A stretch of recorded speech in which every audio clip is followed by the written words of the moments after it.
ঘাস চিবিয়ে চিবিয়ে খাচ্ছে।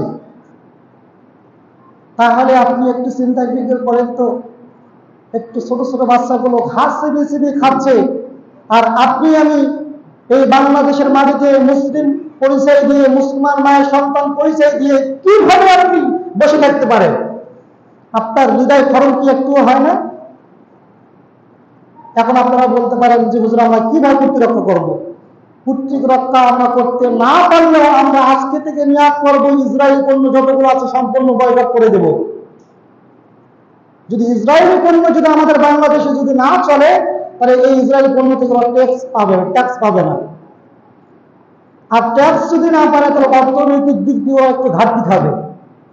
তাই এই জুমার আলোচনার মাধ্যমে দিয়ে আপনাদের সামনে আমি উদাত্ত আহ্বান জানাবো, অন্তত ইসরায়েলি পণ্য আমরা মুসলিম হিসেবে ইমানি দায়িত্ব হলো ইসরায়েলি পণ্য আমরা ব্যবহার করব না।